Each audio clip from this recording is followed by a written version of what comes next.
খুব তাড়াহুড়োর মধ্যেই সাজেশনসটা একটু শর্ট করলাম। আর আশা করছি তোমাদের কোশ্চেন যেগুলো দিয়েছি সেগুলো তোমরা দেখে নিয়েছো। ব্যাপারটা এরকম নয় যে তোমাদের সাজেশনস আমি আপলোড করলাম তখন থেকে তোমরা পড়া শুরু করলে। অ্যাকচুয়ালি এটা হয় না, এটা হয় না। কারণ এরকম করে পড়াশোনা কোনো স্টুডেন্ট গোটা পৃথিবী থেকে করে না যে সাজেশনস 2 দিন আগে আপলোড হলো বা 3 দিন আগে আপলোড হলো বা যখন আপলোড হলো তখন থেকে পড়া স্টার্ট করলাম, এটা হয় না। প্রত্যেক স্টুডেন্ট কোনো না কোনোভাবে কোশ্চেন্স করে রাখে, পড়ে রাখে। তো তবুও আমি সাজেশন শর্ট করার চেষ্টা করেছি। কালকে যেহেতু তোমাদের পরীক্ষা, তোমরা দেখে নাও কোন কোশ্চেনগুলো শর্ট হচ্ছে এবং কোন কোশ্চেনগুলোকে জাস্ট আমি আপাতত বাদের খাতায় রাখছি।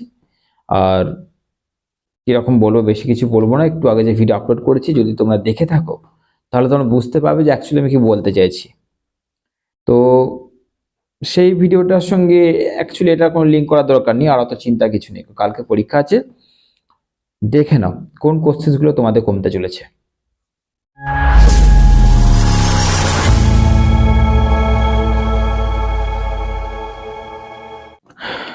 তো আজকে যে সাজেশনস কমা নিয়ে কথা বলছি সেটা হচ্ছে তোমাদের political history of modern Europe. ঠিক আছে, তোমাদের এখানে আমি যে কোশ্চেন্সগুলো তোমাদের দিয়েছি, যেখানে 10-5 দুটোই ঢুকে রয়েছে ধরো এখান থেকে তোমাদের। তো আমি অ্যাকচুয়ালি এখান থেকে যখন শর্ট করলাম তখন খুব ভেবে চিন্তে শর্ট করতে হলো, কারণ দেখো এই কোশ্চেন্সগুলো কখন 10-এ কখন 5-এ দেবে বলা যায় না। ওকে, আর শর্ট করার মানেই হচ্ছে একটু রিস্ক। শর্ট করার মানে একটু রিস্ক, তোমাদের আমি আগে থেকে বলে দিচ্ছি যে শর্ট আমি কিন্তু তোমাদের আজকে দিয়ে দিচ্ছি, তোমরা এগুলো ছটপট দেখে নাও। আর কিরকম বলবো, আশা করছি পরীক্ষা তোমাদের ভালোই হবে। দেখো আমি যে কোশ্চেন্সগুলোকে অ্যাকচুয়ালি বাদ দিয়েছি সেগুলো বলে দিচ্ছি। কি কি ছিল কি কি না ছিল আমি বলতে যাচ্ছি না, যেগুলো বাদ দিচ্ছি বলে দিচ্ছি। সেটা হচ্ছে তোমার যেটা তোমরা করবে দেখবে, তোমাদের যদি নোট ডাউন করা থাকে, আমি বারবার বলছি কিন্তু তোমাদের নোট ডাউন থাকতে হবে, নচেত আমি কোনগুলো বাদ দিচ্ছি বুঝতে পারবে না। যদি তোমাদের নোট ডাউন করা থাকে তাহলে যে কোশ্চেন্স তোমরা বাদ দেবে প্রথমেই 30 বছরের যুদ্ধ, আমি যা কোশ্চেন্সগুলো দিয়েছিলাম সেইগুলো তোমাদের একটু বাদ দিতে হচ্ছে। 30 বছরে নিরঙ্কুশ টাকা তোমাদের রাখতেই হচ্ছে, নিরঙ্কুশ টাকা বাদ দেওয়া যাবে না, ওখান থেকে কোশ্চেন্স কিন্তু আসার চান্স প্রবল। আর 30 বছরের যুদ্ধটা একটু হলেও বাদ দেওয়ার মতন, ঠিক আছে? তো ওটা কিন্তু তোমরা বাদ দিচ্ছ। 30 বছরের যুদ্ধে দেখবে তোমাদের ধর্মীয় রাজনীতিক কারণ, জার্মানির সমাজ অর্থনীতির উপর প্রভাব, স্পেনের উপর প্রভাব, এই যে কোশ্চেন্সগুলো ছিল, তো এইটাকে তোমরা বাদ দিতে পারো। লেভেলার আর ডিগারদের রাজনৈতিক আদর্শের মধ্যে পার্থক্য, এটা একটু বাদ দিতে পারো। আর প্রথম ফ্রেডারিক নিয়ে যে কোশ্চেন্সটা আমি দিয়েছিলাম, প্রথম ফ্রেডারিক, হয়তো আমার এই কোশ্চেন্সটা বা আমার এই কথাটা অনেকদিন বুঝতে পারবে না, কিন্তু যারা আমার আগের সাজেশনস দেখেছো তারাই বুঝতে পারবে।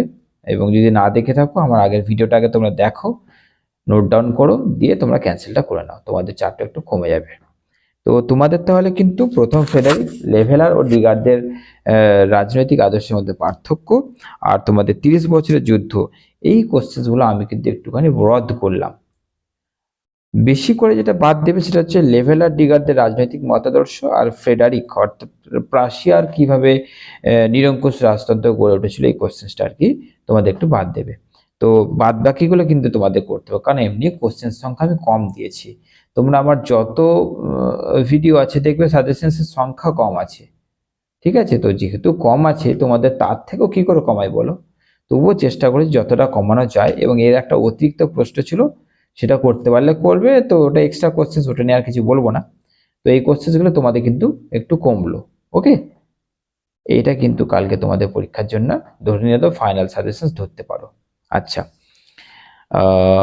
এর যেটা বাকি আছে, শর্ট কোশ্চেন আপলোড করা বাকি আছে। তো দেখছি আমি যদি করতে পারি, খুবই শর্টভাবে এর শর্ট কোশ্চেন আমি আপলোড করে দিচ্ছি, একটু পরেই আমি করার চেষ্টা করছি। চলো, ভালো থেকো, সুস্থ থেকো।